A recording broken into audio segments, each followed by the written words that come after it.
that's what I was saying. I really didn't. I guess I didn't get into the history of Point Pleasant, but I will for a minute. I was telling you about this TNT area, and my partner in crime, Anne. She's the co-host of the documentary. Not a lot of people know who she is, but you will eventually. But anyway, What's her name? Her name's Anne. And what? Yeah, and I'm not gonna I'm gonna dox her. Oh, okay, all right. She's like that. I don't know what she'll make her appearance as, but she's a very mysterious lady. But she is a hell of a researcher. Oh my goodness, this woman. She's like, I think she works for the FBI, really. But anyway, no, she doesn't, but she might. But no, she's good at what she does. Anyway, she's been doing a comprehensive search, like just research into the history of Point Pleasant just in general.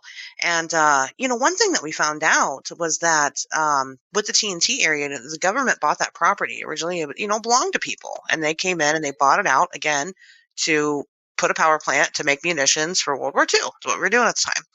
And let me tell you, Point Pleasant, West Virginia has a very, very, very rich history just in general. It is right there. I mean, there is an actual point to Point Pleasant. Like there's a park there, and they have like a big statue, and it comes to a big point. But the thing is that park, that little park that they got set up, right there is exactly where Ohio, Kentucky, and West Virginia meet with the river. It's right on the river. Cool. Right, it's right on the Ohio River, and so it's been a big area for training. I mean, the shipyards have been a very big deal there. So of course, then that's what we thought, right? I mean, they were building these munitions and whatnot, and they were going to ship them out to the shipyards, right? Except the government, the Navy, which is who would control the shipyards, never bought any type of area to ship anything out of. There was no way for them to get these munitions out there. So then we thought, okay, well, how else? Okay, so they weren't boating them anywhere. They weren't shipping them anywhere that way. How were they doing it? Well, they do have a railway system there. So we thought, okay, maybe trains. They wouldn't typically transport munitions on trains, but maybe. Except when you look into the railway system, there is a missing chunk of time from the 1920s to the 1960s. There is no history. And that's unheard of with these things, especially for the time period that we're talking about. That time period is very well documented and everywhere else. But for some reason, with the railway system, there's nothing. And it was just very, very odd. So it just seemed that they were producing munitions and then sticking them, of course, in these concrete igloos that they had for no reason at all. I mean, there's really no explanation for it. And, to this day, even, you can go out there, you're allowed. You can go explore one of these igloos. As a matter of fact, the museum, the Mothman Museum, owns one of them, because it's private property now. You can buy one of those things. And, but I wouldn't suggest just going out there because, again, it's private property, and a lot of people use their igloo space for hunting and things like that. So, and I will tell you, in West Virginia, they will shoot you. So don't just like go that out in Texas too. Yeah, right. you can't just go tromping around looking for a Dogman or Mothman because you're going to get shot probably more than likely than getting seen. Yeah, right. My buddy Nick went out, Nick Valente. I don't know if you know Nick from the NAGP, but he went out there. I thought he told me the other day. I can't remember exactly what he said, but that you can't get close to it now or something. Well, so that's another interesting thing is that in 2013. Because the bunkers that haven't, I call them bunkers, igloos, whatever, the ones that haven't sold still contain munitions in them. And in 2013, one of those igloos blew up. And, cause they're live munitions. And, just with the deterioration over time, again, they've been there since the 40s. They've been there almost 100 years. But it blew up.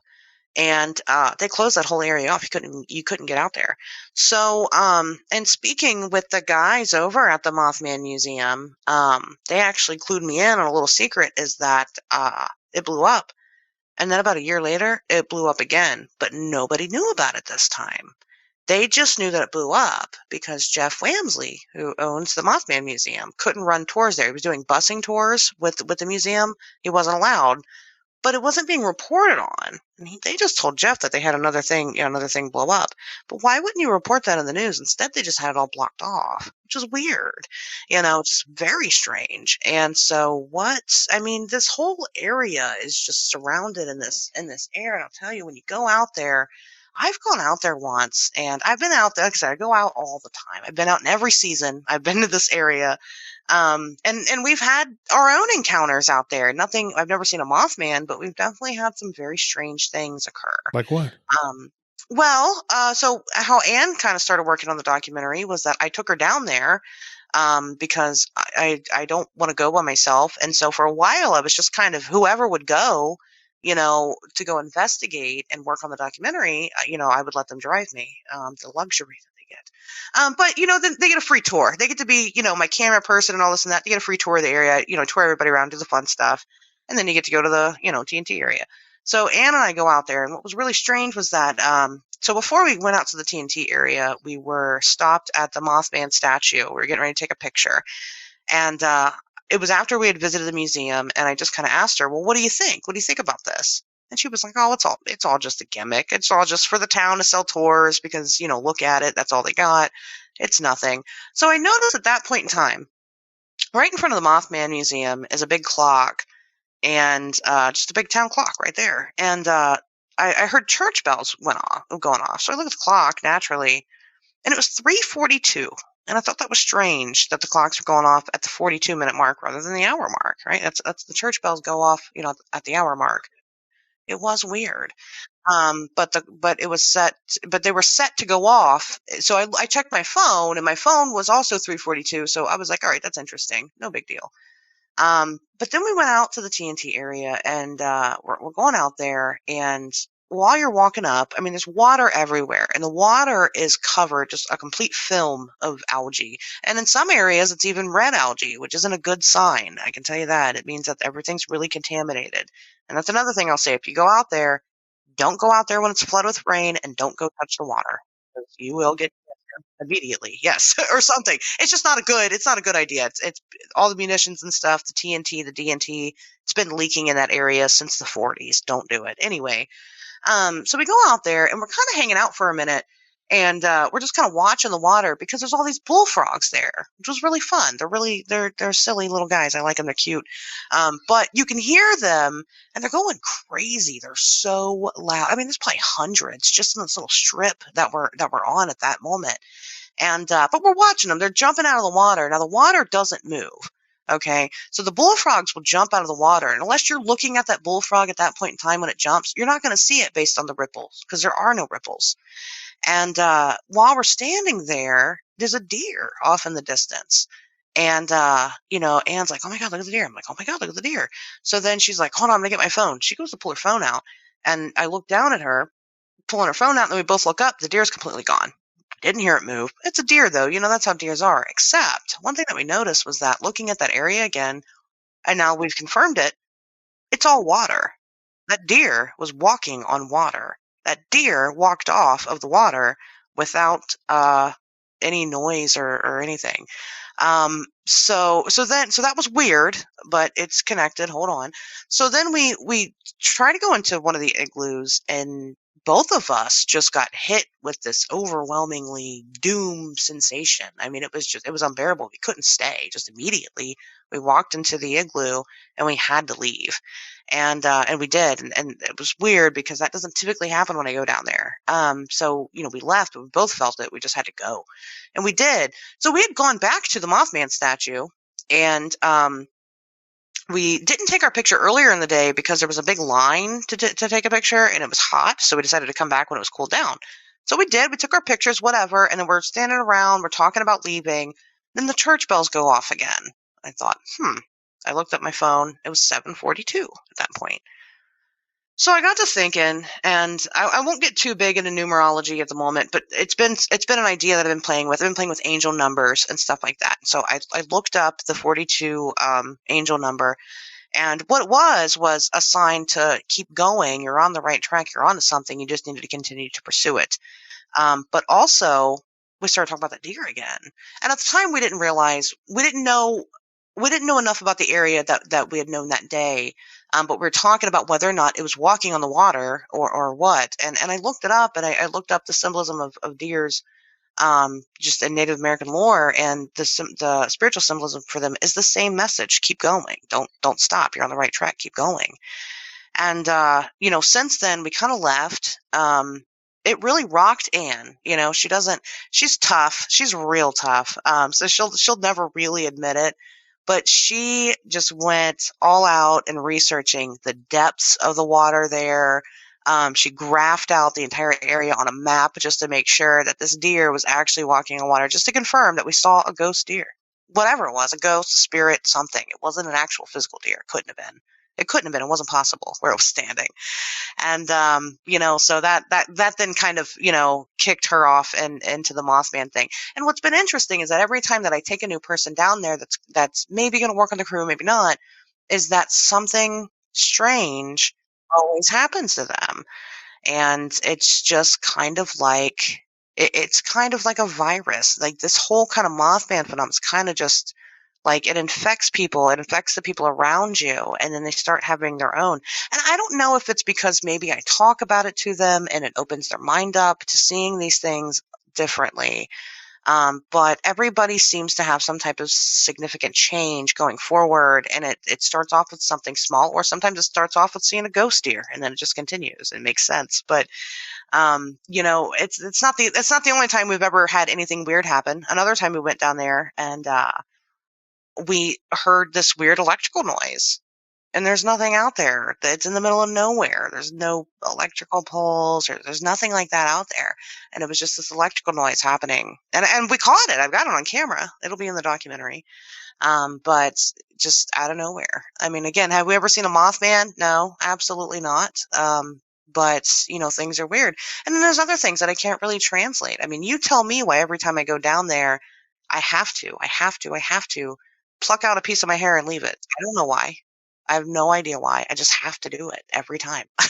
And, that, like I said, stuff like that, I don't know how to translate into showing people, exactly that urge or what that means. But it is a very strange area. We went down there one time. The whole place was gray. It was gray colored. And I'm talking the trees, like the bark on the trees, the leaves. And you would think, maybe it's wintertime, and it does get colder. It snows there. But I live in Ohio, and it gets cold and snows here, but our trees don't actually turn gray. The leaves don't turn gray. That doesn't happen. And it wasn't the winter, then it was the fall. Why did that happen? Just one time out of all these times we've been down there. It's a very strange, it's a very strange place.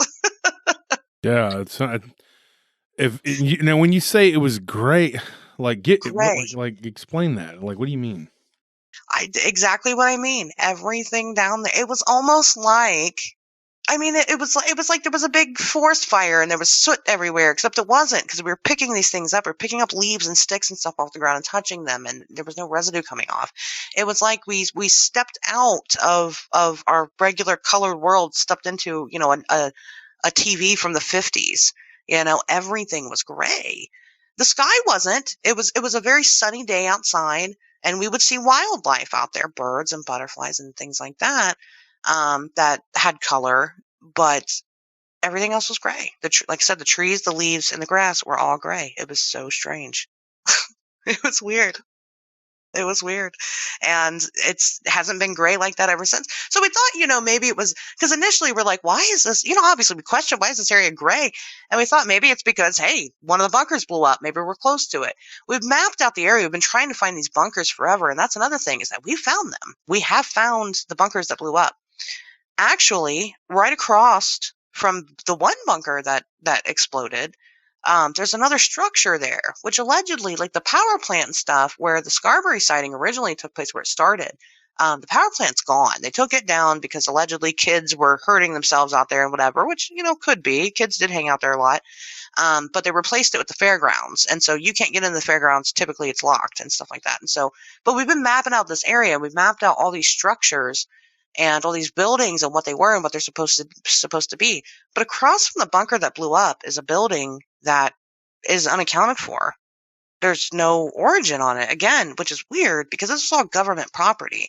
This is all public record now. It should all be out there. And there's this random building that doesn't have any type of history or any knowledge. It's off the grid, essentially. And so we've tried to get out there and get out that way. And when you look at the maps, because like what we've done is we've overlaid the maps from 1940s over the satellite image on Google, and to try to see where everything is, because there were roads and stuff there. Now it's kind of all overgrown. It's not all roads anymore. You can't drive down a lot of it, but some of it you can. But we've tried to kind of get out on foot. Now, where the bunkers that blew up, there's several different ways to get back there, several different roads, I guess, or paths, or, used to be roads. But they're all blocked off. And I mean really blocked off. Big gated fences and everything.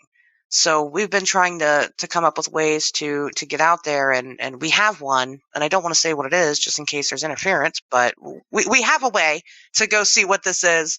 But just really weird stuff that just doesn't add up. And I'm not a big government conspirator at all. That is one thing about me, is that because I do have government informants.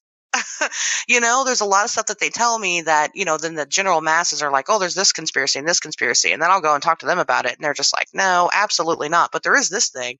I trust them. I trust their word. So I'm just not a big government conspirator in general. I think that there's a lot that they don't know. I think they know more than we do, but there's a lot they don't know. However, I know with this one particular area, it's very strange. It's very much shrouded in this mystery and these, not necessarily lies. It's just that they didn't expect anybody to look into it, I think. And here we are, digging up leaving no stone unturned, that's for sure. So we'll get there. And what do you think about the, so as far as the encounters we were talking earlier about the Sure. one with the kids? Yeah. Of course, that one happened, that was in the 60s. Right. Have there been any sightings at all in the last 10, 15 years? Well, yeah, they're happening right now in Chicago. No, I mean in Point Pleasant. Oh, in Point Pleasant. There hasn't been, no. It seems in the last 10, 20 years, no, not really. I think there did seem to be a one-off. I think it was in 71. Somebody did report seeing it in the TNT area, but that wasn't that far off from the original sightings. But as of recently, no, there hasn't been anything. I honestly, I don't think the Mothman is there anymore. Could he be there at any point in time? Sure, he definitely could. But in Point Pleasant, no. Surrounding areas, yes, of course. But again, we're still kind of waiting for these witnesses to come forward, because you've got people that think that they just see a really large bird, or you got people that think that they saw a shadow person. Realistically, it could have been the Mothman. You've got these different incidences where they're seeing very much Mothman adjacent things, and that's kind of been more what I've been specializing in doing, is trying to find things that aren't necessarily called the Mothman, but are very similar. So, I mean, those accounts, yeah, those are happening all the time on a constant basis. But calling it the Mothman and tying it to the original Mothman lore, no, there hasn't been any recent sightings. And what's to be made of these sightings you get out of just random places, with the red eyes? I covered one that happened a week or so before the shootings that took place in Las Vegas. Someone claimed that they were in the hotel, and I think it was two kids that claimed they saw a flying creature or whatever. And then of course there was that tragedy, or it might have been 2 weeks before, but it was around the time that right before that happened.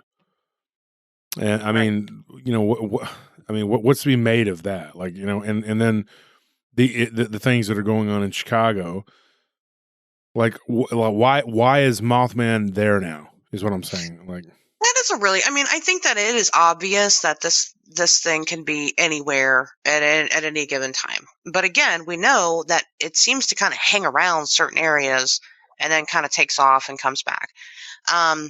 With the Chicago sightings, I think one thing that needs to be said is that what we all know about Chicago is that it's a big city. You're not talking Point Pleasant, West Virginia. You're talking Chicago, Illinois. It's big and very populated, and you have a lot of people. There are instances of Mothman being sighted amongst groups of people where not everybody sees it. You'll have some people in the group that do, and then others that don't.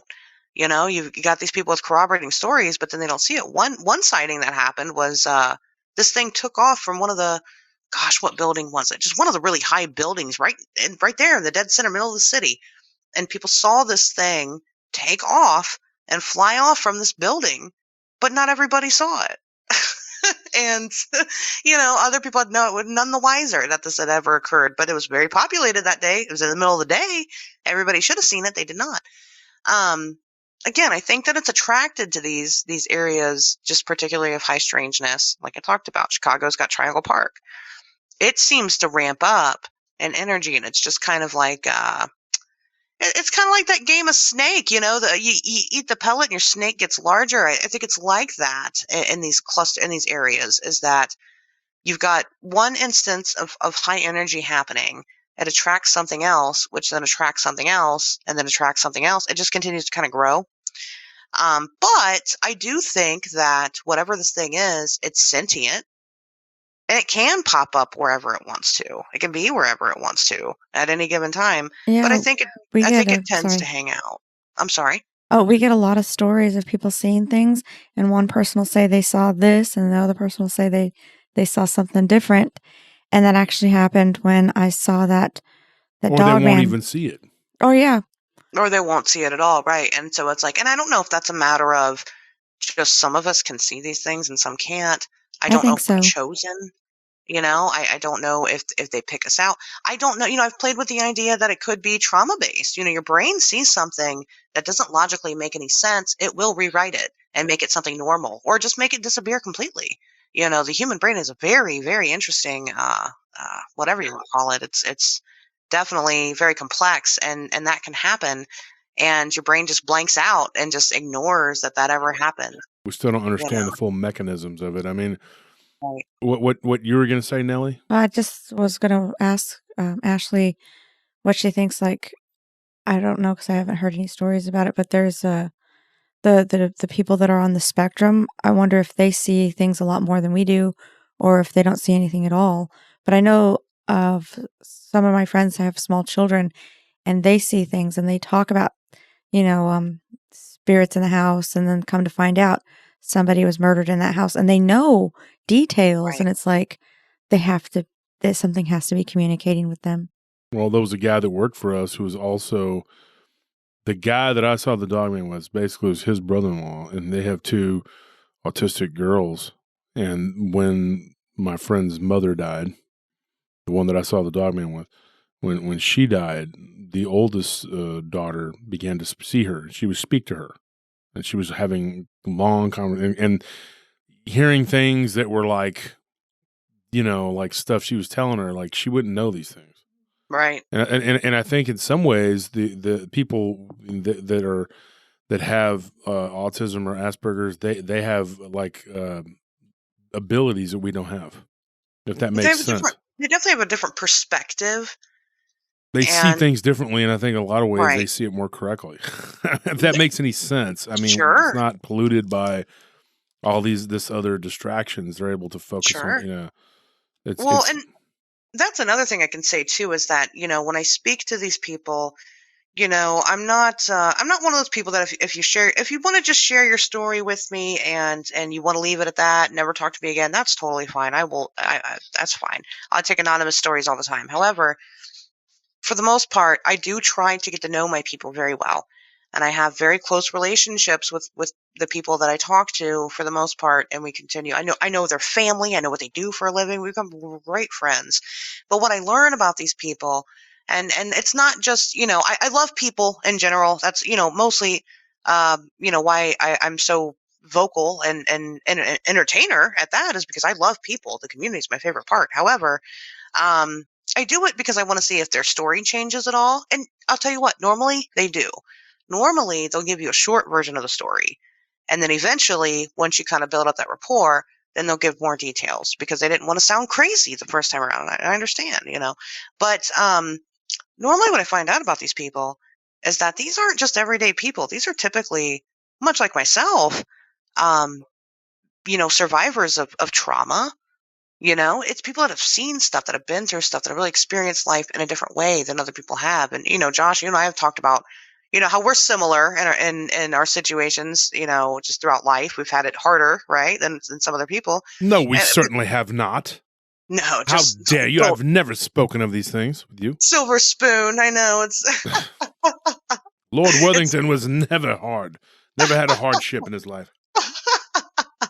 super likely. But I mean, look at us, you know, now we're all into this stuff because we have a different perspective. And I think it's a very similar concept to what you're saying with people maybe on the spectrum. You know, again, it's all about having that perspective. And then that perspective, I think, starts with the Constitution within yourself. And, you know, so I do think that there's something to it. I don't know what it is exactly yet, but I think that, you know, I think that it is something, and I think that it is scientific in a way, because we could sit down and really do a study on these people and what they experience and kind of correlate that. But then again, correlation isn't causation. You know what I mean? It's not the same thing. So who knows? But I do believe that people that have mental incapacities, I guess, mental illness. I don't know what to call it. I got mental illness. That's whatever. I don't know what's PC, but you know, I do think that they have a different, they're able to see these things a little easier than other people are. And that's just, I think that I would be comfortable even calling that a fact, to be honest with you, just from experience. It seems to be that's the case. I mean, yeah, it's weird too. Like when you look at this creature, okay, and what it is, it has like its own cult following, just like the Dogman, which also leads to the idea that somebody threw at me the other day. They said, hey, what if people are talking about the Dogman, Mothman, you know, Goatman, whatever, so much that it's actually creating a tulpa? With these just tulpas. Yeah, I've played with that idea before. You know, I think that there is, you know, and that kind of dates back to, you know, I've said before that I do believe in flesh and blood cryptids. Like I believe that Bigfoot is a flesh and blood cryptid. However, you've got stories of Bigfoot being seen carrying balls of light. Mm-hmm. And coming out of them. Very You've got common stories of them, of people having footprints in the snow that lead to nowhere and just up and disappear. And, you know, and it's like, well, how do you account for that? Now, does it mean that Bigfoot isn't a flesh and blood creature? No, I think that we do have flesh and blood Bigfoot, but I think that there's also these, you know, I guess for lack of a better term, I'm not totally comfortable using the word tulpa just because I don't like to speak in absolutes unless I absolutely know. Bigfoot was abducted by Mothman. Maybe that's what it was. Bigfoot was walking along. Oh, what is that? Red? Mothman just picked him up, like, took him off. That's it. You're done, Bigfoot. Sorry. Mothman got hungry. It could have. No, see, I'll speak in absolutes on that one. Yes, that's what happened. That's what happened. That's exactly what happened. He was messing with Sasquatch, and then he got carried away, and Jerky was involved, but then that was it. Right. That's all we know. Jerky got involved. It's like, man, I'm on the case. Lord Worthington will go and investigate. It looks like the Sasquatch stopped here, and the giant Mothman swooped in and grabbed him. There was a brief struggle. Sasquatch was preoccupied with eating his beef jerky. He didn't fight back good enough, and he was killed. Mothman feasted upon him in that tree right there. Sir, how do you know it's that tree right there? Because I said so, Watson. Why are you interrupting me? Low birth born person, get away from me. This is what has happened. It's the proof. Now, enjoy the flask with me. It's very likely. I get it. No, pretty much. Yeah, that's the Victorian version of it. That's the Charles Dickens version of it. Now, well, next. I'm telling you though, it's so you have so much information about this creature. Like you have to have just your thoughts alone have probably created 7-8 tulpas as we've been talking. People probably getting chased around their house, listening, going like swatting them with a broom, trying to get them out. You know, this is Ashley's fault. Why did you do it? Thanks a lot, Ashley. It's not even Wednesday. It's not even Wednesday. We're talking weird. It's not even Wednesday. Yeah. The attack from Mothman should have waited until Wednesday at least. Goodness. After the Josh Turner live stream on Tuesday, folks. Of course. But you know, then you talk weird with Ashley, and then we wait a day, we pause, and we just hang out, and then you come back, and Friday, here's Ashley again. Talking crazy about Mothman. Everybody thought they'd get away with it and only deal with it on Wednesdays. But here you are. Here you are. No, but I agree with you. I mean, you said that. I might have created, 6 or 7 sitting here. Well, that's what I'm saying. When I take people out and do this with them and I explain it to them, then stuff starts happening to them. And I don't know if I'm responsible. It's No, made I me think it's just question. there. I mean, like what Yeah. you saw about the deer. I mean, like here's the thought. I had a roommate of mine lived with me 4 or 5 years. A great guy, and he lives up in Colorado, up in the mountains now, up there in Leadville. He's a good guy, and his name's Pete. And Pete, if you're listening, shout out to you. We used to talk about weird stuff all the time.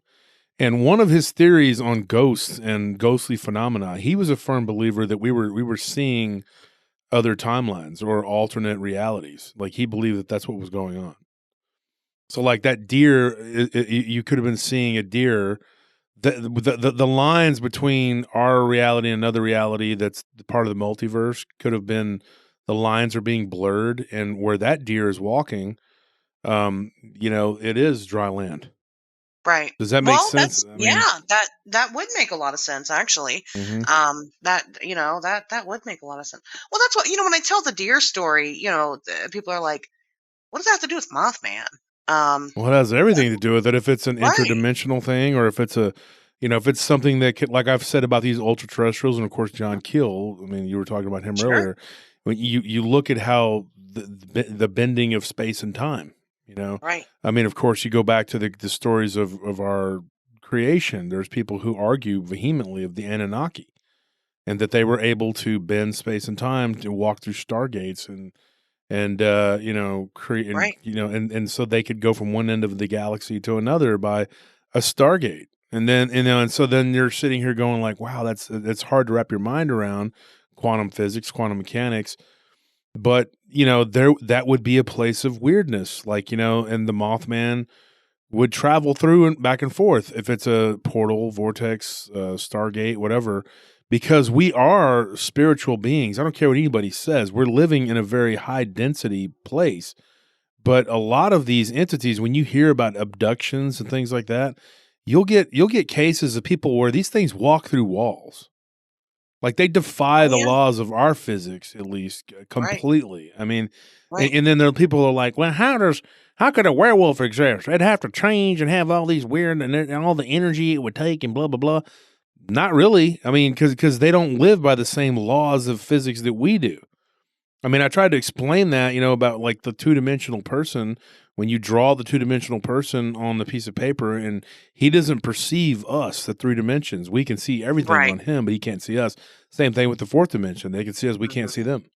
Right. Exactly. Well, exactly. We can influence that 2-dimensional being as much as we want to. We do whatever we want to do. We can even go as far as giving our little cartoon sentience to make it Hmm. aware that we exist, and then we can rip it away from them. We can do whatever we want at that point. We can influence that world however we want to do it, but they can't influence ours. And that's the exact same concept when you're talking the 4th and the 5th and the 6th. Yeah, it gets weirder Something's and got to live weirder. there. Yeah, Right. something's Something's got got to to live live there. there. Yeah. And that's just the way it is. Are you familiar with you're talking about the werewolf thing, but you were also talking about abductees. Do you know about Chad and Alta Dillard? Who is this?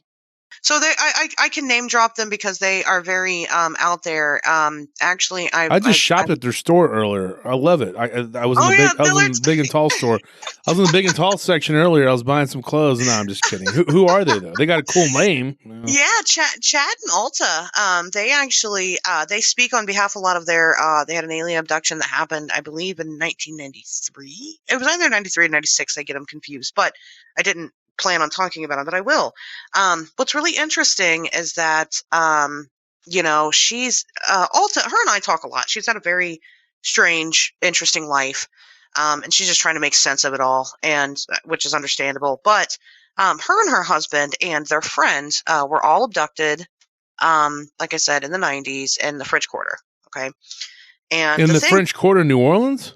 yes, Are yes. you talking In New like in the Orleans. middle of the like everything happening? It just Yes. And it was, even though it was relatively late, it wasn't that late. And she was saying that the whole street was basically empty. And the only thing they remember is walking down the street, and then they all woke up the next day in different places. Okay. So here's the thing. It was Chad and Alta, and then it was their friend who I can't name. But all three of them were together. They had gone out that night because the friend broke up with her boyfriend the day before. Okay. Like I said, they were walking down the street and they just don't remember anything but waking up the next day. Alta woke up at her house. Chad woke up at his house, and the friend woke up and she was driving her car. And Alta remembered what happened. And she actually remembered being on a different planet, surrounded by multiple species of extraterrestrial, whatever they were. And Chad did not remember anything. He was later regressed. And when he was regressed, he was taken up on a ship. And all the friends, she remembered everything. She was on the same ship that Chad was on. But the weird thing about it is that the reason why they'd gone out, I told you, is because the friend broke up with her boyfriend the day before, right? When she broke up with him, as she told him it's over, he turned into a wolf. He turned into a werewolf. Changed right in front of her. And she was very, very upset. How did she describe the transformation? So I haven't talked with the friend directly. But in speaking with Alta, so she's telling him about, she's like, hey, this whole relationship thing isn't working out. And he just started getting like increasingly upset, but then he started sweating really badly. And he starts kind of moving around kind of weird. And then she said the way it happened, it wasn't like a complete transformation. It was just kind of one of those in the blink of an eye. He just started looking very strangely. And then like everything just kind of started to move, like the structure of his face just started kind of just moving and shifting around, and she was like, what is happening?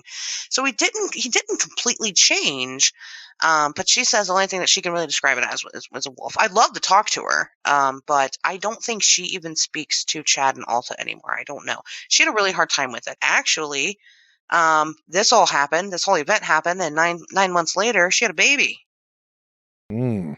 So she was. Is that baby the werewolf's baby guy? Presumably, yes, but it's messed her up so badly that she's never pushed it. She's never talked to the guy ever again. She's never tried to. I wouldn't either. But the thing is that I told you she woke up driving, right? And she was driving on his street. That is crazy. So so is the werewolf thing connected? You think I'm a werewolf? Don't say that, you're gonna get hit with child support. Did she have the baby, or? She did, yeah. She's had the baby, but the thing is that like Alta's always wondered, and this is just kind of her thing. If it could be Chad's, and not because she thinks her and Chad had anything, but because they all got abducted by aliens. They don't know what happened, and so but they've never the lady does not want to talk about it, will not talk about it anymore. She shared her piece of it, and that's it. But Chad and Alta Dillard, they do all kinds of, they're speakers. They haven't done it in a really long time, but Alta actually, and the story sounded wild, right? And let me tell you, we talked about that healthy dose of skepticism earlier, and I'm just like, okay, all right, sure, which I don't, for the most part, I try to believe what everybody says. However, Alta has a file with MUFON because when she was abducted, she had an implant placed in her, and she's got the X-rays of the implant. And it's there. And we don't know what it is. She also has a second one. She's got a second one that she's trying to fund right now. She's trying to fund an MRI because they can't pick it up on X-ray. But they kind of picked it up on an ultrasound, but not clear enough to see what it is. So they're going to try to do an MRI and see if they can see it that way. But she says it's another one. I have a question. Sure. The other one is in her head, or? The other one, I believe, is like on her hip. And then the one she got X-rayed, I believe, is in her arm. I would have to pull it up. I believe the one that's X-rayed is in her arm. And then the one that she's funding to get the MRI is in her hip. And she doesn't know how she knows that it's there. She just knows that it's there. And then that's when she had a friend come over who had like one of those handheld little little devices, Mm-hmm. and they scanned it, and there's something there, but she got X-rayed and there's nothing, but she knows it's there. She doesn't know how she knows. She just like has a memory of it, or? She just no. It's just that it's just that weird thing. She just kind of knows. Now she also claims that when she was a baby, like 6 months old, she was adopted, and the town that she was adopted out of, God, I didn't prepare to talk about them tonight. I can't remember what it was, but it's a town in Arizona that doesn't exist anymore. And so this town in Arizona, I can't remember the name of it. It got like swallowed up in like a sinkhole or something. I swear to God, they evacuated the whole town, moved everybody out. But because that happened, Alta doesn't have any records of her birth. She doesn't even know when she was born. She doesn't know when her birthday is. So she was adopted. Okay, she was adopted out. Just a whole other weirdness. But her adopted mother says that when she was a baby, she was also stopped in the middle of the road by a spaceship, and they took the baby. They took baby Alta and took her, and she was gone for like 3 days and brought her back. And so she says she was abducted as like a 6-month-old baby. She doesn't know how old she was, but as a little baby. This happened in that town that disappeared. It was right. It was at that point. It was outside of the town that disappeared. It wasn't Arizona. Was there any news? Did she contact like the police, or is there any like newspapers about this? That's a really good question. She doesn't really know because again, she doesn't know.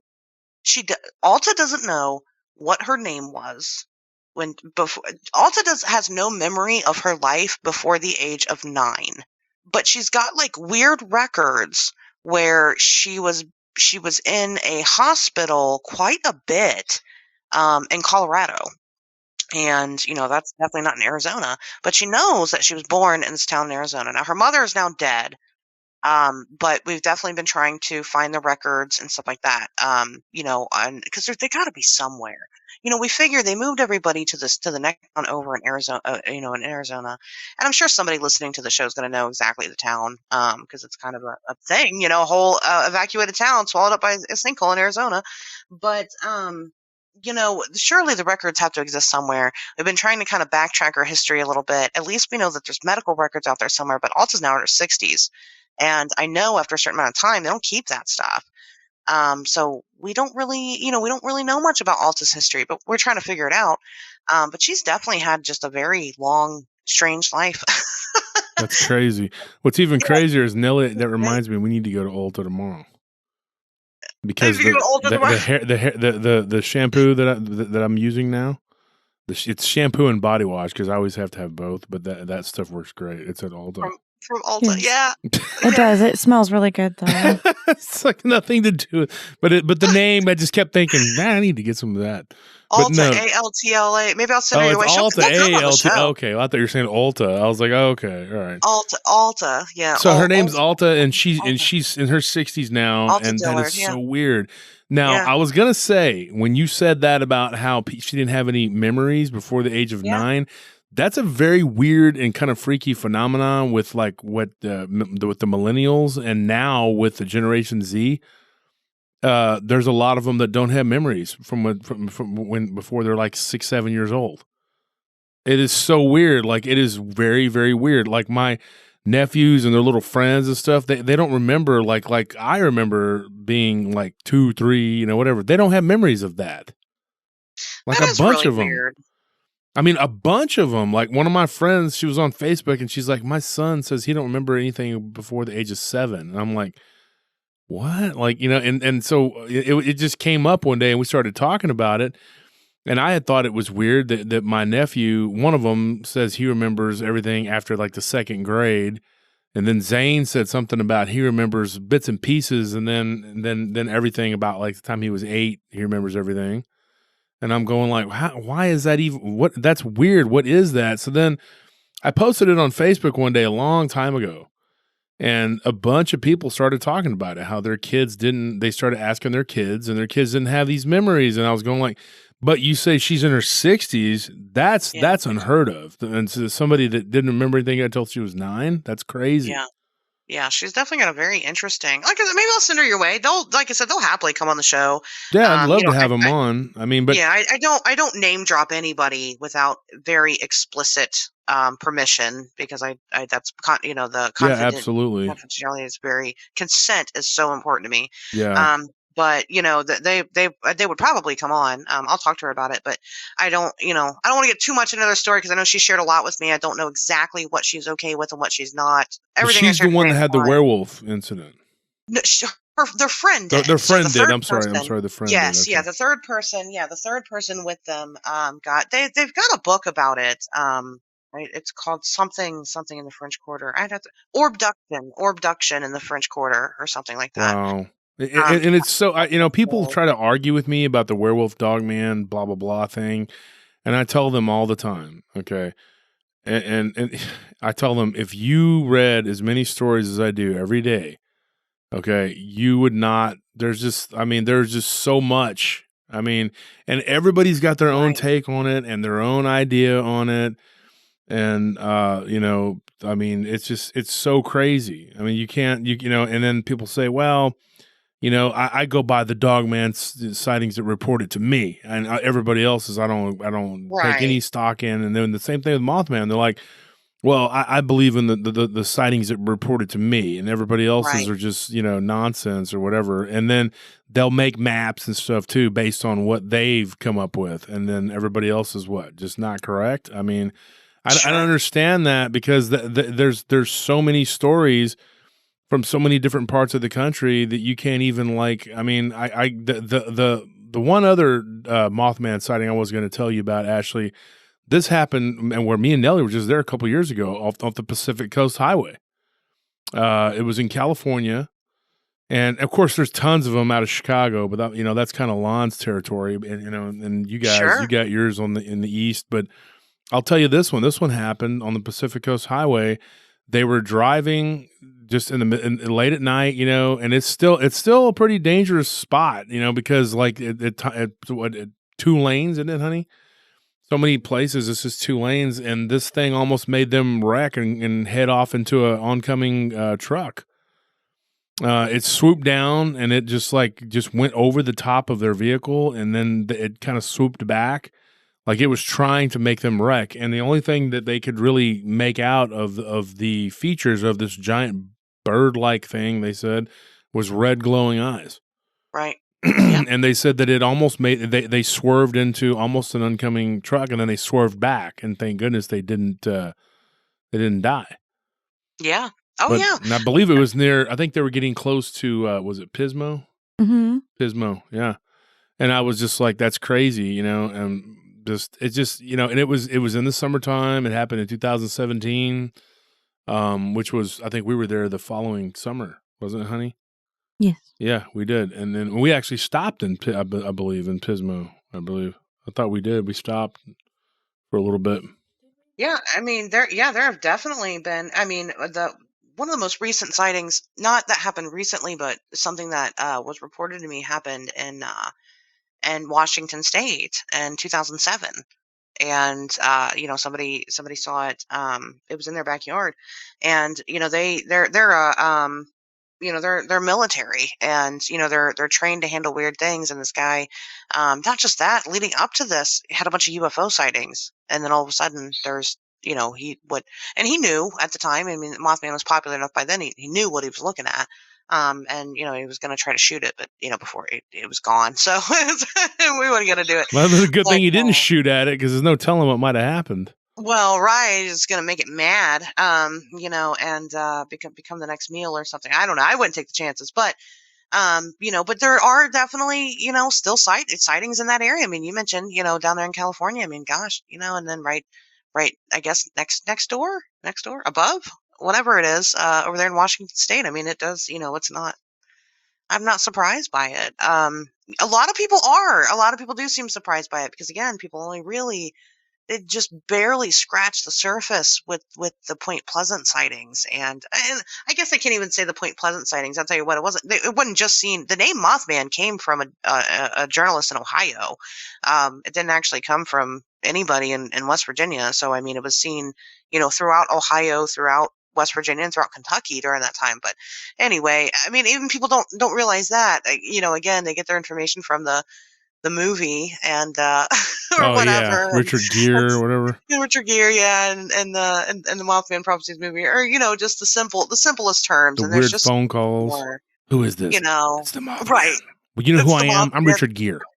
Well, and it's funny The because end. like no no one wants it's like those weird phone calls and stuff like that was supposed to be John, and John Keel was getting weird phone calls Yeah. and things like that. I mean, it was happening. Now there's debate as to whether or not some people say that like Gray Barker and his buddies were actually messing with Keel.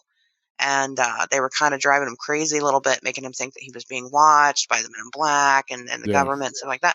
But they can't account for, and maybe they did, maybe they were calling him sometimes and just, breathing heavy or, Rosebud or whatever. Rosebud. Rosebud. Or they're like, we need to talk to you about your car's warranty. Like, good God, dude, please. It hasn't even been invented yet, and you're already calling me. Good God, man. What is this? What is this, the 1960s? Huh? That's what he's like. That's why he knew it was so weird. He's like, "What is this extended warranty?" He's like, "They called me about my extended warranty before it even existed. How do I even know about it? It's 1967." Right. It gets weirder and weirder.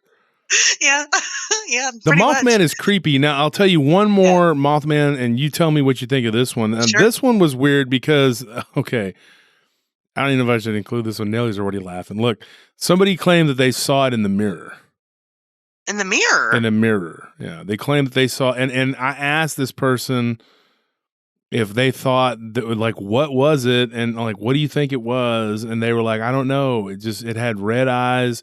I've heard a lot of stories about stuff in the mirror. My brother, in fact, used to dabble in the dark arts. Okay. And that he did. Sure. He really had lots of problems.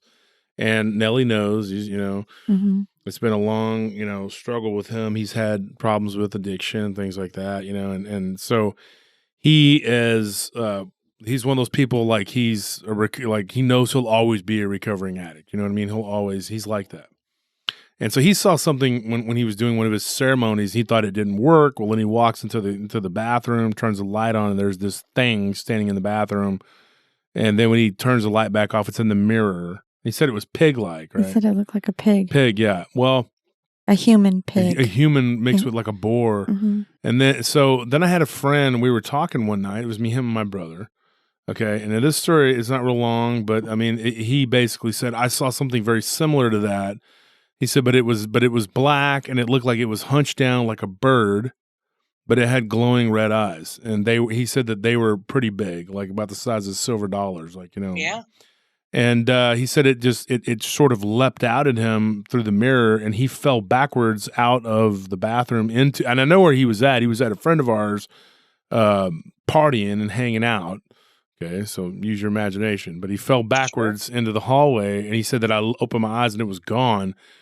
And he said that he goes, I never thought anything of it until one day, he goes, people were talking about this Mothman. And he saw what looked like kind of like a sketch of it or whatever. And he said it wasn't exact, but it looked kind of like that. And he told me, he goes, what do you think? And I'm like, dude, I have no freaking idea. It was close enough to trigger it. Yeah, I mean, I have no freaking idea. I was like, I told him, I said, wait 15 years when I meet Ashley, and then she can talk. And we will talk about John Keel's extended warranty too. Okay. And in the meantime, stop talking about this stuff and doing whatever you're doing. And he didn't listen. Yeah, that's very likely. And he was at my friend's pad, whose party pads. I can only imagine what the heck kind of crap was going on over there. Sure. Nellie knows half of the usual suspects. They're very nice people. They're very nice people. I like them.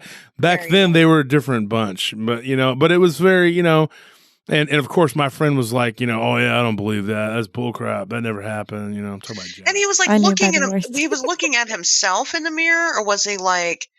Well, he walked. It was very weird because like my brother said the same thing happened to him, but like it was after an incantation. But this house that my friend had, okay. Let me just give you a little backstory. All right, my buddy, it was a house that he inherited, and it was a 5-bedroom house, which is like here in Austin now, it's probably going to go for $5-6 million. Sure. Even rundown condition. It's probably even more than that, depending on the location, but where it's at and everything else, it's kind of a rundown. So he inherited it, and it was like he just turned it into a party pad, and everybody would just flop there and hang out there. But thank goodness they weren't doing it at my house. So Anyways, I went over there a few times, and it was just like there's no telling what kind of stuff was going to jump out at you. And so then we're in the back, and he's cleaning his pool one day, and I was talking to him, and oddly enough, his name is John. But he goes, dude, this place is totally haunted. So he points up at the window, and he goes, look, right there, right now, there's something looking at us. And I look up, I don't see anything. All right. And I'm going like, dude, okay, yeah, you're off your rocker. Well, here's what happened, though. When I finished talking to him, I walked through the house to go out. And from one of the bedrooms, like when I was walking out, there was like a hallway. And then there was like kind of led to another little parallel smaller hallway where the bedrooms were, and the one hallway went into the dining area, and there was it was a big house, but it was just not in real good condition.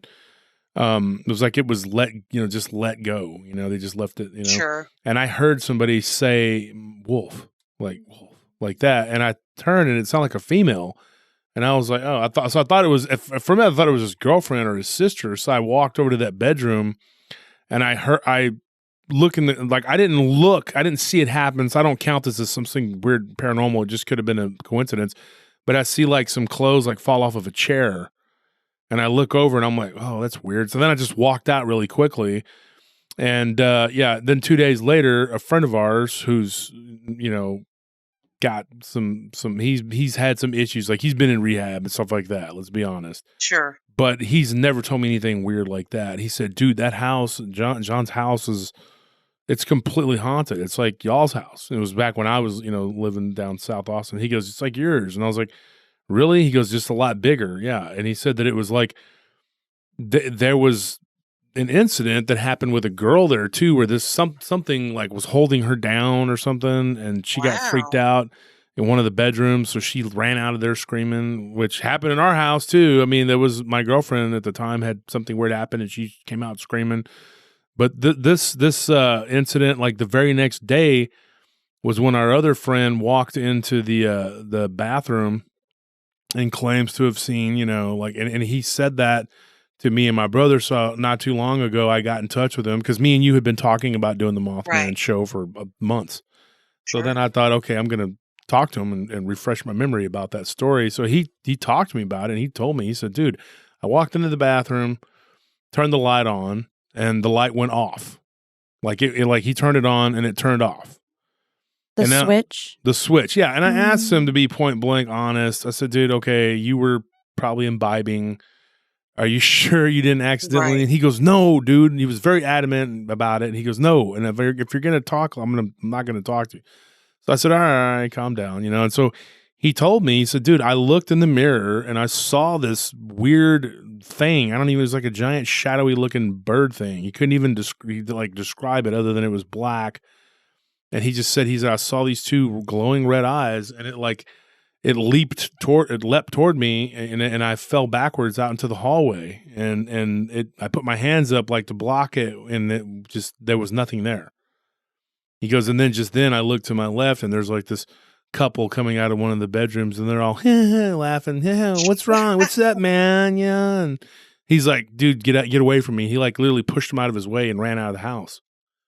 Wow. And then he said he never went back over there. But according to the guy that owned that house, that had inherited the house, somebody had died in the swimming pool. And according to his aunt, it was people that owned it before they had bought it or whatever. And his aunt said that that the swimming pool, there was something wrong with the swimming pool. Somebody had been pulled under or something. And so. Oh, wow. Yeah. And so there was this weird. Very long history of. Yeah. It's a very weird. And I think that house is just out there abandoned now because commercial area kind of grew up around it. Sure.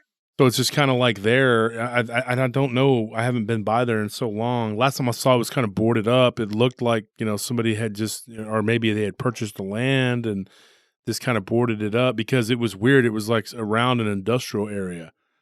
And it was there was just this house, because the industrial area built up around it. But according to, people that I've talked to, that whole area is there's a lot of weird stuff that's gone on. Really weird, yeah. Well, I mean, if this were a report that I was taking, I would put it under, at least Mothman adjacent. I mean, I put them, I I have so many notebooks with all these.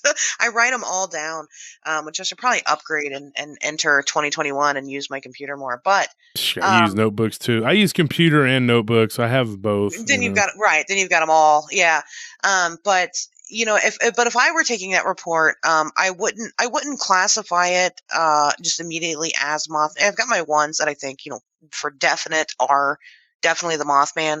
I would classify that one as more Mothman adjacent. But I would personally still consider it to be probably whatever it is, the same thing. I just wouldn't classify it because of the metaphysical aspects of it, I suppose. Usually it's the longer winded events and the more involved type of things. I mean, with that one, it's such a short incident, and not much interaction. But it sounds like he saw what he saw. I mean, so I'm assuming you only saw the head. I mean, it had wings. Is that, yeah, he just said it was bird-like. When I asked him about the wings, he goes, I don't know, dude. It just looked like a crouching bird. When you're talking to somebody who's not really interested in telling you, right. And you're kind of pestering them, and you just call them out of the blue. And I hadn't talked to him in a while because sure. There's nothing personal. It's just I get busy, and then he's all, oh, you haven't called me in forever. You just wanted to hear my weird story. And I'm like, okay. So then I had to agree to go down to the bar and drink with him and get into a bar fight. Sorry, honey, I didn't mean to tell you that, but I'm just kidding. It didn't happen. And he's like, when are we going to go out drinking again and get in a bar fight? This is ridiculous. Talking about demons and mirrors. You're hanging out at the bar one night, and all of a sudden somebody just decides to come up to you and start asking about your extended warranty. I get it. So you got to turn and break a mug upside their head. Everybody starts kung fu fighting. And just it happens. Sometimes. But, they're like, we've been trying to reach you about your extended warranty. What are you drinking, by the way? Or it would be the other way. They'd be like, can I buy you a drink, sir? Why, thank you. We'd like to talk about your extended warranty. Yeah, okay, I'm good. I was going to ask for Tawaka Chill, but never mind. Tired of it.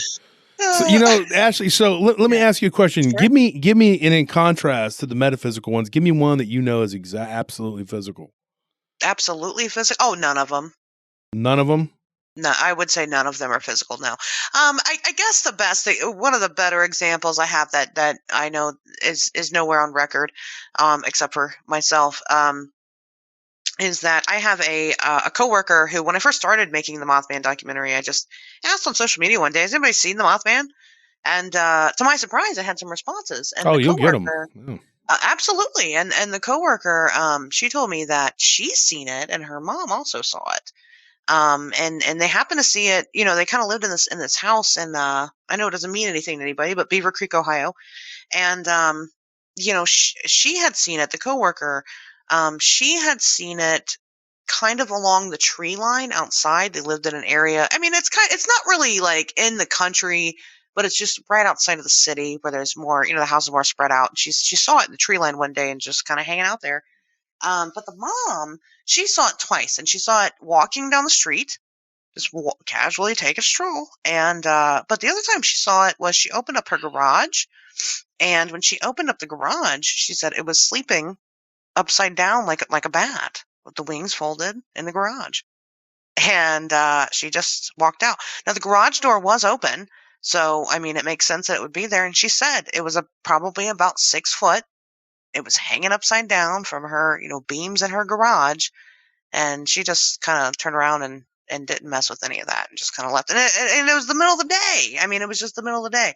But, with something like that, she did describe it as more of like, I mean, some people have described it as looking much like the flying fox, which do look strange, right? They look very odd, but we know that they exist. However, they're not 6 feet tall. Yeah. Did she describe it as a flying fox looking thing? She said it. That's exactly what it looked like a flying fox, but it was huge. And could it have possibly been that it was a flying fox and it was in her garage and it was sleeping? I guess so, except we don't have flying foxes in Ohio. Yeah. And again, they're not that big, but we know eyewitness accounts can be kind of faulty when it comes to sizes. So who knows? But she described it basically the same way. It kind of had the wings where, they were bat wings, but they're fuzzy. And then they had like the light, they were like light, instead of black, they were like light brown. And that's how she described it. And so to me, that sounds more like an animal, than anything metaphysical.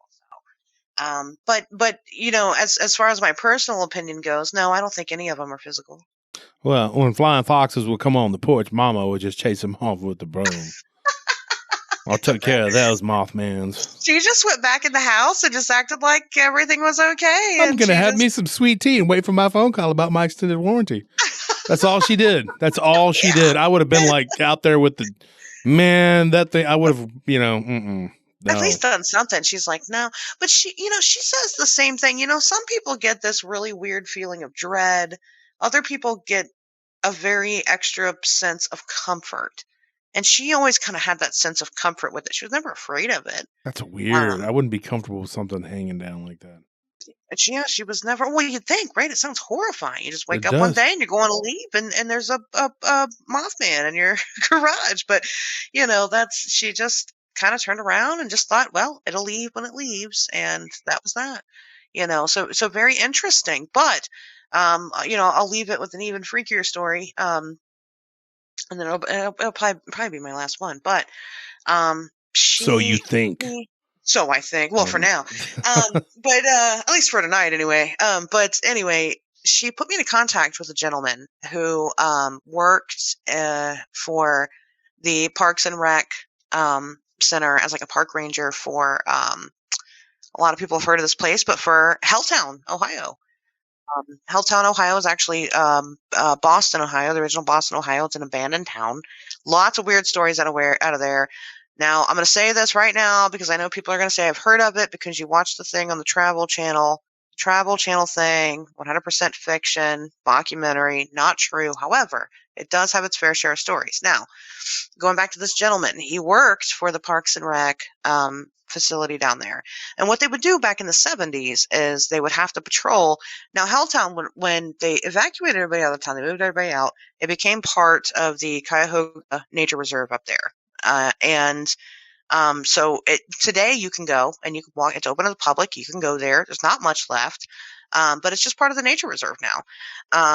But he was walking around, and what they would do is they would want them to patrol that area because everybody had just gotten kicked out of their homes. They were worried about people coming in and starting, vandalizing the area or starting fires or what have you. And so he was doing his patrols one day, and he came right outside of Helltown. And he came up to this weird area where there was a big fenced-in area. And when he kind of got up there to see what was going on, it's obviously lots of noise and things. When he got there to see what was going on, there was all he described them as were military men standing kind of in a circle around this creature that he described looked like Jeepers Creepers. And he says that he couldn't see. He didn't know, but he felt like it was attacking them with some type of electrical attack.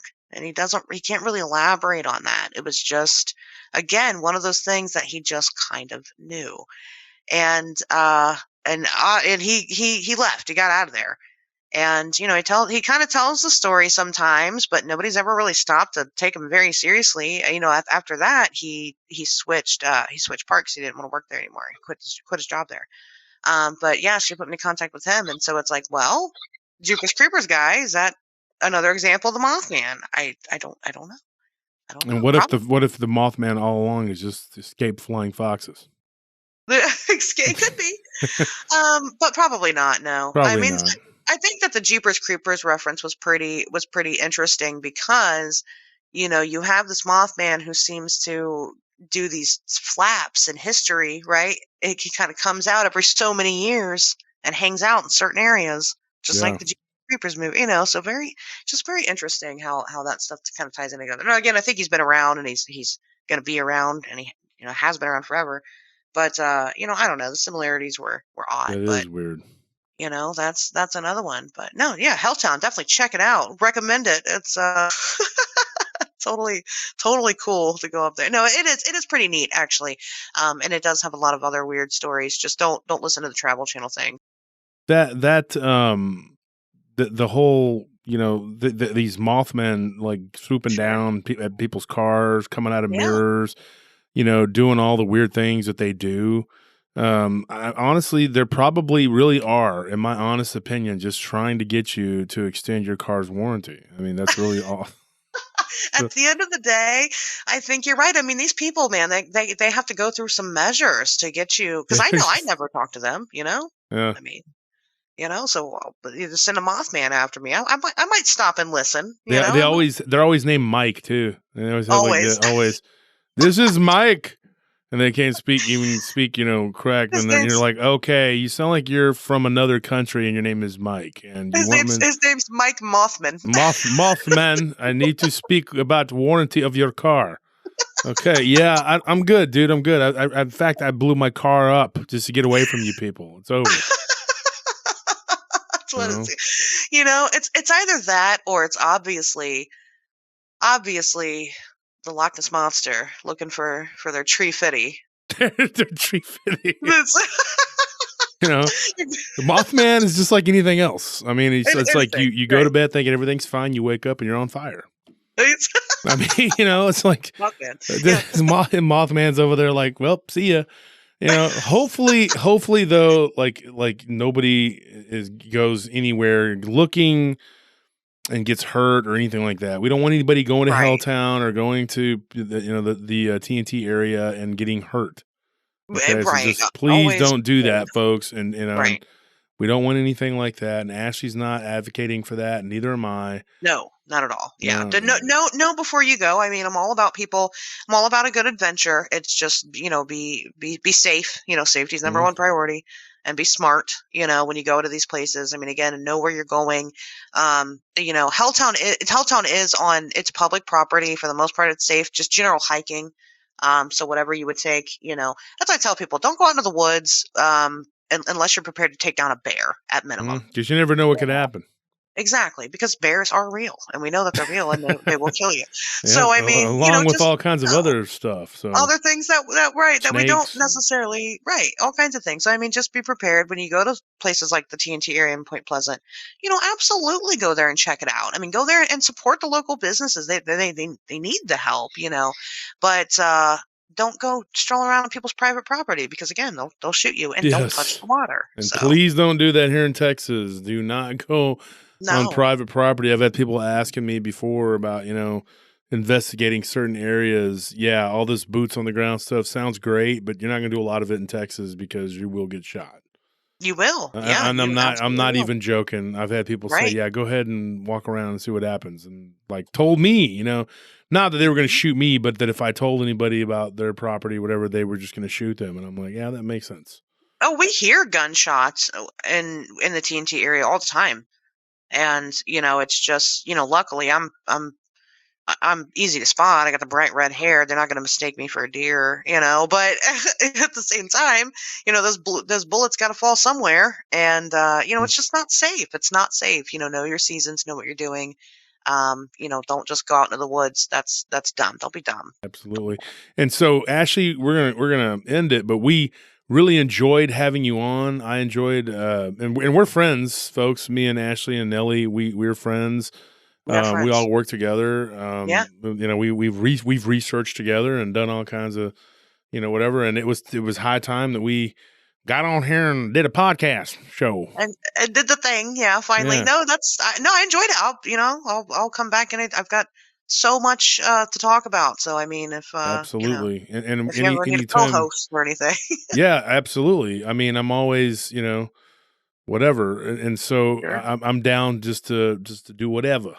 And so absolutely, yep. And so Wednesdays we talk weird. That's what it's called. On Wednesdays we talk weird every Wednesday. Okay. So on Wednesdays we talk weird. That's her show. On Wednesdays we talk weird. My show is Tuesday, the live stream, and then Friday we drop the whatever. But every day of the week I'm calling people about their extended warranty. So just every day. I just gave it away. It's me, folks. I've been doing it. Spamming the whole country. Go ahead. Go ahead. What are you going to do about it? I'm spamming you. I'm going to get you extended warranties. Don't worry. I'll make you an offer you can't refuse. So anyways, that's Ashley Hilt, folks. And we talked about Mothman, and everybody, I really enjoyed this episode. Nelly, thanks for sitting in and adding to the show. That Ashley, thank you for doing the show, and everybody that's listening. Anybody wants to get in touch with Ashley about their Mothman sightings, is there a way they can contact you? Yeah, I mean, I guess, gosh, there's so many ways. I'm on everywhere. So on Facebook, you can add me over there. I'm Ashley Hilt. I'm the one with the red hair. You can also follow me over either on Twitter or Instagram at It's Ashers. I also have an email that you could send me an email to. It is fromtheashers@gmail.com. Ashers is with a Z at the end. So I'll take contacts either way. Typically, email is a little more private because you can make your own account. Some people do that for remain anonymous. That's fine, or not. Whatever you choose to do. But I'm here. I'm here for it. And get that book done so you can autograph it and I can give it away to people. I will do that because definitely, and I'll buy some copies. Give me the first 20 out of there. Oh, hey, I'm gonna hold you to it. Yeah, I will, absolutely. I buy books all the time. I just anybody that is an author, I support because I believe people need to read. That's a big fundamental problem in our country that people don't read. The other day, a very embarrassing thing, folks. By the way, and Nelly knows this. I was on a group, okay, and I made a statement, and this person corrected me on my spelling. And then 10, 15 people got on there and started laughing at them, and they couldn't figure out why. It's because I spelled it correctly, and they corrected me with an incorrect spelling. My goodness. And then I was like, and they were like, oh, y'all just want to troll me because it's Josh. And I'm like, okay, yeah. No, you actually spelt it wrong. You spelled the word wrong. And so, and I remember what the word was, fertility or fundamentally or something, or I don't remember what it was, but. And I was like, dude, this person, so I felt bad for this person. I was like, delete it, dude. Just delete it. It's like, wow. But that's a problem. People don't know how to spell. And I will say this, when it comes to the book and the documentary, the thing is that you don't have to engage in one to enjoy the other. So you don't have to have the book to enjoy the documentary, and the other way around. However, there is going to be information in both that's not going to be in the other. Yeah. So you'll have certain information in the documentary that you won't have in the book, and you'll have so much more in the book that you won't have in the documentary. So it's really going to benefit everybody. The book will be out first. I'm hoping by the spring, but don't hold me to it.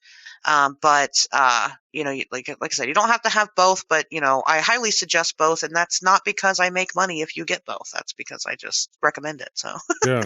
And that's smart to do it. Give information on, for me, I'm going to make it to where my book, if you don't own a copy of my book, you're no longer my friend. That's smart. That's a really good idea. I'm done with you. That's what I should do. That's what you should do. You know what? Make it a rule. If you want anything from me, you better buy this book. You're going to read this book. Right. You better buy it. And I'm going to give quizzes on my show constantly on the live stream. If not, if you don't get it right, you're kicked out. Banned. Yeah. Boom. Bam. For life. That's a good idea. That's smart. For life. And then I'm going to ruin your credit score. Listen. I don't know how I'm going to do that, but I'm going to figure it out. And this is on top of, you don't just have to buy the book. You have to also get the extended warranty. Yeah. Yeah. That's it. And then you're banned if you don't do that too. Yeah. I'm just going to keep asking for more and more. That's it. Period. So, all right, Ashley, we appreciate you coming on, folks. That's all we have for tonight, and we had a good time, and I hope that you guys will like and subscribe. Go check out Ashley on her platforms and buy her book when it comes out. And remember, she's on YouTube. She shows up on my live stream every now and then to troll and be rude. Her name's From the Ashers. I'm just kidding. Yeah, she doesn't do that's that. Me. I'm so mean over there. I know. Just talking trash, threatening to take me up on my my offer of the what you call it, the waiver. She's all like, she's been trying to beat me up for a while. I've been dodging her. Right. I'm like, where do you live again? Oh yeah, I'm gonna avoid that. So.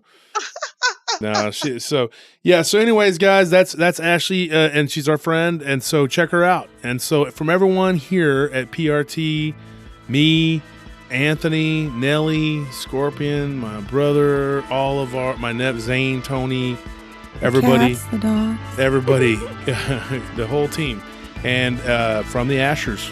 Good night. Good night.